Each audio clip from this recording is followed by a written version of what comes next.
Praise the Lord. பிரியமான சகோதர சகோதரிகளே, இந்த புது வருடத்தில் நம்மளை ஆண்டவர் புதுசாக மாற்ற விரும்புகிறாரு. நம்ம என்ன செய்ய காத்திருக்கிறோம், அதை பற்றி கொஞ்சம் பார்க்கலாமா? ஆண்டவர் நம்மளை பற்றி என்ன யோசனை பண்ணுறாரு, நம்ம என்ன யோசனை பண்ணிகிட்டு இருக்கிறோங்கிறத பற்றி இப்போ இதில் கொஞ்சம் பார்க்கலாம். தயவுசெய்து இந்த செய்தியை பாருங்கள், மற்றவர்களுக்கு தெரியப்படுத்துங்க. ரொம்ப முக்கியமானது. இன்றைக்கி எல்லாமே ஒரு பெரிய மாற்றங்கள் உருவாகி இருக்குது இந்த உலகத்தில் அல்ல. ஆனால் நம்ம கண்ணுக்கு எதுவுமே தெரியல. ஒன்று மட்டும் தெரியுது, நல்லா தெரியுது. அது என்ன? நான் பார்த்த வீடு அப்படி தான் இருக்குது, பார்த்த ஜனங்க அப்படி தான் இருக்காங்க, ஆகாயம் அப்படி தான் இருக்குது, சூரியன் அப்படி தான் இருக்குது. ஆனால் நிறைய பேர் புது சூரியனை பார்க்க போகிறோன்ட்டு கன்னியாகுமரியில் போய் நிறைய பேர் அந்த ஜனவரி 1 2026 நீங்கள் காலை நேரத்தில் குளிரில் போய் அநேகர் ஆயிரக்கணக்கான பேர் புது சூரியனை பார்க்க காத்திருந்தாங்க. புது வருஷத்தில் சூரியன் புதுசு இல்லை, வருஷம்தான் புதுசு. காலண்டர் மட்டும்தான் மாறி இருக்குது, வேறு சூரியனும் மாறல, சந்திரனும் மாறல, நம்ம கூட ஒன்றும் மாறல. ஆனால் ஆண்டவர் ஆசைப்படுவது நம்மளை அவர் மாற்ற ஆசைப்படுறாரு, நம்ம மாறணும்னு ஆசைப்படுறாரு. நம்மளும் மாறணும்னு தீர்மானம் பண்ணுறோம், மாற மாட்டேங்கிறோம். புரியுதா? எல்லாம் மாதிரி இருக்குதா? இல்லை. Praise the Lord.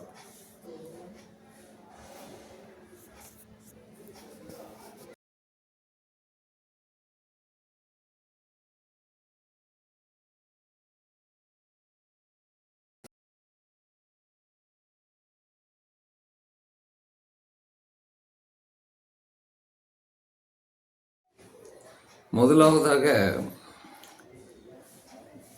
நமக்கு ஆண்டவர் ஏதாவது ஒரு புதுசாக செய்யணும்னு ஆசைப்படுறாரு. புதிய காரியங்கள் என்ன செய்கிறவங்க வாழ்க்கையிலங்கிறார். நம்ம புதிய வருஷத்தில் புதிய தீர்மானம் எடுக்கிறோம், ஆனால் நிற்கிறது இல்லை. ஆனால் அவரு நம்மளை புதிய மனிதர்களாக மாற்ற விரும்புகிறாருன்னா, அவர் புதிய ஆசீர்வாதங்களையும் புதிய ஆரோக்கியத்தையும் புதிய பலத்தையும் புதிய தைரியத்தையும் புதிய சமாதானத்தையும் நமக்கு ஒரு புது வாழ்க்கையை கொடுக்க ஆசைப்படுறாருன்னா, நம்ம செய்ய வேண்டியது என்ன? அதை செய்யணும். என்ன தெரியுமா? அவர் சொல்கிறாரு, இந்த ஏசாயா 43 நீங்கள் 18-19 படித்து பார்த்தீங்கன்னா தெரியும். ஏசாயா 43, ஏசாயா 43, சாப்டர் 43, 18-19 வெர்சஸ், அதை படிங்க. க்ளீனாக சொல்கிறாரு, பழைய காரியங்களெல்லாம் மறந்துடுங்க. அந்த காலத்தில் நடந்தது, நம்ம வாழ்க்கையில் நடந்தது, அதெல்லாம் மறந்துடுங்க. அதை நினைக்கவே தேவையில்லைங்கிறாரு. மறந்துடுங்க, அதை நினைக்காதீங்கிறாரு. நம்ம வாழ்க்கையில் என்னென்ன நடந்தது, பிறந்த நாள் முதல் இந்நாள் வரை எத்தனையோ பேர் நம்மளை அவமானப்படுத்தியிருக்கலாம், பேரை கெடுத்திருக்கலாம், ஆஸ்தியை பிடுங்கி இருக்கலாம், இல்லாது போல் அதெல்லாம் சொல்லியிருக்கலாம், அவமானப்படுத்தி இருக்கலாம், கஷ்டப்படுத்தி இருக்கலாம், என்னென்னமோ செய்திருக்கலாம். அதை மனசில் வச்சுக்கிட்டே இருந்தோம்னா நமக்கு நிம்மதி இருக்காது, நல்ல தூக்கம் வராது, உடல் ஆரோக்கியம் கிடைக்காது. ஆண்டவரும் நமக்காக எதுவும் செய்ய முடியாது. அதுக்கு தான் அவர் இந்த ஆலோசனை என்ன கொடுக்குறாரு, பழையதெல்லாம் மறந்துடுங்க, அந்த காலத்தில் நடந்த சம்பவங்கள்லாம் நினைக்காதீங்க, அப்பொழுது நான் புதிய காரியங்களை உங்களில் உருவாக்குவேன், புதிய காரியங்களை நான் உங்களுக்காக செய்கிறேன் அப்படின்னு சொல்கிறார். நம்ம வாழ்க்கையில் என்னடா வருடங்கள்லாம் மாறிக்கிட்டே இருக்குது, நம்ம வாழ்க்கையில் மாற்றமே இல்லையே, நமக்கு புதிய வழிகளே கிடைக்கலையே, இப்படிலாம் நம்ம ஏங்கிக்கிட்டு இருக்கிறோம். ஆனால் ஆண்டவர் செய்ய ரெடியாக இருக்கிறார். அதுக்கு நம்ம செய்ய வேண்டியது ஒன்றே ஒன்று தான். அந்த வைராக்கியம், வெறுப்புக, அவர்களை கண்ட எனக்கு பிடிக்கல, இவர்களை கண்ட எனக்கு பிடிக்கல அப்படிங்கிறதும், முணுமுணுக்கிறதும், போராமை கொள்கிறதும், நம்மக்கிட்ட இருக்கிற அந்த கெட்டதெல்லாம், நம்ம இருதயத்தில் இருக்க கெட்டதெல்லாம் எடுத்து போட்டுறணும். வர்மங்கள், வைராக்கியங்கள், வெறுப்புகள், மன்னிக்க முடியாத மனசுகள், இதெல்லாம் மறக்கணும். ஏன்னா கொலோசியர் 3:13 ஆண்டவர் ஒரு வார்த்தை சொல்கிறாரு, ஆண்டவராகிய இயேசு கிறிஸ்து எப்படி நம்மளெல்லாம் மன்னிச்சாரோ அப்படியே நீங்களும் ஒருவரை ஒருவர் மன்னியுங்கள் அப்படின்னு பவுல் சொல்கிறார். ஒருவேளை கடவுளை நம்மளை மன்னிக்கலைன்னு நம்மளை உயிரோடு இருக்க முடியுமா? ஆண்டவருக்கு கோபம் வந்த காலங்களை பற்றி பைபிளில் படித்து பார்த்தீங்கன்னா தெரியும். அங்கே செய்த பாவங்களை நினைத்து ஆதியாகமம் 6:5-6 சொல்கிறாரு, இந்த உலகத்தை ஏண்டா படைச்சோன்னு வேதனையாக இருக்குது, மனுஷனுடைய பாவங்கள் இந்த உலகத்தை நிரப்பி நாரி போய் கிடக்குது, ஏண்டா இந்த மனிதர்கள் படைத்த வேதனைப்படுறாரு, அப்போ நான் எல்லாத்தையும் அழிக்க போகிறேன்னு சொல்லிட்டு நோகாவுடைய ஒரு குடும்பம் மட்டும் ஒரு பரிசுத்தமாக உண்மையாக இருந்தாங்க, நீதிமானா அந்த குடும்பத்தை மட்டும் பாதுகாத்தார். அவர்களோடு பறவைகள் பட்சிகள் மிருகங்களை ஒரு ஜோடியாக அதையும் காப்பாற்றினார். இருக்கிறது எல்லாத்தையும் அழிச்சு போட்டால கோபத்தில்.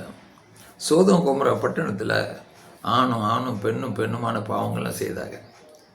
அது ஆண்டவரால் தாங்கிக்க முடியாமல் ஆகாயத்திலிருந்து கந்தக நெருப்பை கொட்டி சோதம் கோமரா பட்டணத்தை 2 அப்படியே அழிச்சு போட்டுட்டார். அதெல்லாம் பைபிளில் இருக்குது.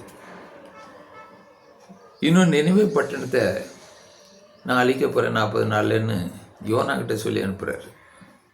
ஆனால் ஜனங்கள்லாம் மனம் மாறி பாவத்துக்கு மனசு மாறி இனிமேல் செய்ய மாட்டேன்னு அழுது உபவாசம் இருந்து மன்றாடும் போது ஆண்டவர் மன்னித்து அந்த நினைவு பட்டணத்தை காப்பாற்றினார். இப்படியாக கடவுளுக்கு கோபம் வந்துச்சுன்னா நம்ம பிழைக்க முடியாது. அவருடைய மன்னிப்பினால் தான் நம்ம வாழ்ந்துக்கிட்டு இருக்கோம். அதான் அது பவுல் சொல்கிறாரு அந்த கொலோசியர் 3:13 ஆண்டவர் இயேசு உங்களை மன்னித்தது போல நீங்களும் ஒருவர் மன்னிங்க. நம்ம மனுஷனுடைய பாவத்தை மன்னிச்சாதான் நம் பாவங்களை ஆண்டவர் மன்னிப்பேன்னு சொல்லிட்டு மத்தாயா 5 நீங்கள் 6 மத்தாயா 6:14-15 நீங்கள் படித்து பார்க்கலாம். சங்கீதம் 103:3 அதை சொல்கிறாரு, உன் பாவங்கள்லாம் நான் மன்னித்து உன் வியாதிகளெல்லாம் நான் குணப்படுத்துகிறேங்கிறாரு. நம்ம வியாதிகள் குணமாகணும்னா நம்ம பாவங்கள் மன்னிக்கப்படணும். நம் பாவங்கள் மன்னிக்கப்படணும்னா நம்ம மற்றவர்களுடைய பாவங்களை மன்னிக்கணும். மற்றவருடைய பாவங்களை நம்ம மன்னிக்கலைன்னா நம்ம பாவங்களை அவர் மன்னிக்க மாட்டேன்னு சொல்லி தான் மத்தாயா 6:14-15 சொல்கிறார். அப்போ அவர் சொல்கிறாரு இந்த 2 கொரிந்தியர் 5:17 யாராவது என்னோடு இணைந்தால், யாராவது என்னோடு ஒருவர் இணைந்தால் அவர் புதிய மனிதராகுவார். புதிய மனுஷனாக மாறுறாராம். எல்லாம் புதியதாகுமா, பழசெல்லாம் அழிஞ்சு போயிடுமா. அவர் சொல்கிறது அதுதான். அப்போ அவரோடு இணையணும்னா அவர் பரிசுத்தமாக இருக்கிறது போல் நம்மளும் பரிசுத்தமாக இருக்கணும். 1 பேதுரு 1:15-16 சொல்கிறாரு, அவர் பரிசுத்தமாக இருக்கிறது போல் நம்மளும் பேச்சிலும் நடத்தையிலும் நம்ம மாறணும், பரிசுத்தமாகணும். ஏன்னா அவர் பரிசுத்தமாக இருக்கிறார், அதனால் நம்மளும் பரிசுத்தமாக இருக்கணுமா. பரிசுத்தத்தோடு தான் பரிசுத்தம் இணைய முடியும். இருட்டோடு இருட்டு இணையும், இருட்டோடு வெளிச்சம் இணையாது, எண்ணெயும் தண்ணியும் இணையாது. அப்போ தண்ணியோடு எண்ணெய் இணையணும்னா எண்ணெய் தண்ணி ஆகணும், எண்ணெயோடு தண்ணி இணையணும்னா தண்ணி எண்ணெய் ஆகணும். புரியுது இல்லையா? அப்போ ரெண்டும் ஒன்றானா தான் சேர முடியும். நம்ம ஆண்டவரோடு ஒன்றா இணையணும்னா அவர் பரிசுத்தமாக இருந்தது போல் நம்மளும் பரிசுத்தமாக இருக்கணும். எப்படி பாருங்கள், 1 யோகான் 1:7 ஆண்டவருடைய வார்த்தை சொல்லுது, அவர் ஒளியில் நடந்தது போல நாமும் நடந்தால் நாம் ஒருவரோடு ஒருவர் ஐக்கியமாக இருப்போம். அப்பொழுது இயேசு கிறிஸ்துவுடைய ரத்தம் நம்முடைய சகல பாவத்தையும் கழுவி சுத்திகரிக்கும். அப்போ நம்ம ஆண்டவரோட ஒன்றா இணைய முடியும். அப்போ நம்மக்கிட்ட இருக்கிற ஆங்காரம், கர்வம், கோபம், போராமை, விபச்சாரம், குடிப்பழக்கம், கெட்ட வழிகள் எல்லாம் அழிஞ்சு போயிடும். ஆண்டவர்கிட்ட அது இல்லை. பிலிப்பியர் 2:5 இயேசு கிறிஸ்துக்குள்ளே இருக்கிற மனநிலை உங்களிலும் இருப்பதாக அப்படி சொல்லப்பட்டிருக்கு. இயேசுக்குள்ளே இருந்த மனநிலை என்ன? அவர்கிட்ட எந்த ஒரு களங்கமும் இல்லாத கர்த்தர் ஆண்டவர். அந்த மனநிலை நமக்கு வரும்போது நம்ம புதுசாக மனம் மாறுங்கிறார். இந்த புது வருஷத்தில் சும்மா புது காலண்டர் வந்துருச்சு, புது வருஷம் பிறந்துருச்சுங்கிற சந்தோஷப்படுறதில்ல, நம்ம மாறணும். அப்போ தான் இந்த உலகத்திலையும் அவரோடு நம்ம இணைஞ்சு ஆசீர்வாதமாக இருப்போம், அநேகருக்கு ஆசீர்வாதமாக ஒளியாக உப்பாக இருப்போம். மற்றும் ஒரு நாள் இந்த உலகத்தை விட்டு போகும்போது அவர் கூப்பிடும் பொழுது சொர்க்கத்தில் பரலோகத்துக்கு போய் சேரும். அதுதான் ரொம்ப முக்கியம். கடவுள் உங்களை ஆசீர்வதிக்கட்டும். இந்த வீடியோ உங்களுக்கு சொல்ல விரும்புகிறேன். இந்த தமிழ் வீடியோ இன்னாசி தமிழ் அப்படின்னு யூடியூப்பில் நீங்கள் சப்ஸ்கிரைப் பண்ணுங்கள். அப்போ நான் போடுற வீடியோலாம் உங்களுக்கு வந்துடும். அப்படி தான் நீங்கள் பார்க்க முடியும். இன்னாசி தமிழ் அப்படின்னு அடிச்சிங்கன்னா யூடியூப்பில் வரும். இது நான் புது சேனல், பழைய சேனல்லாம் போயிடுச்சு யூடியூப்பில். நான் போடுறதால நோட்டிஃபிகேஷன் உங்களுக்கு வரும். அடுத்து நீங்கள் ஸ்டேட்டஸில் வாட்ஸ்அப்பில் வந்து நான் எல்லாருக்கும் இப்போ அனுப்ப முடியல, அது ஒரு பிரச்சனை இருக்குது, நான் சொல்லியிருக்கிறேன். அதனால் ஸ்டேட்டஸில் போடுவேன் டெய்லி. அது 24 மணி நேரம் தான் இருக்கும், போயிடும். அதில் வேணாலும் பார்க்கலாம். யூடியூப்பில் முக்கியமாக பாருங்கள், ஃபேஸ்புக்கில் கூட போடுறேன். கடவுள் உங்களை ஆசீர்வதிக்கட்டும், நிறைவாக ஆசீர்வதிக்கட்டும். உங்களுடைய மன விருப்பத்தெல்லாம் அவர் நிறைவேற்றி கொடுப்பார். எடுத்த தீர்மானத்தில் கேட்ட வசனத்துப்படி நடக்க உங்களை ஒப்பு கொடுங்க. கடவுள் உங்களை ஆசீர்வதிக்கட்டும். ஒரு நிமிஷம் கண்ணை மூடுறீங்களா? ஜெபிச்சிருவோம்.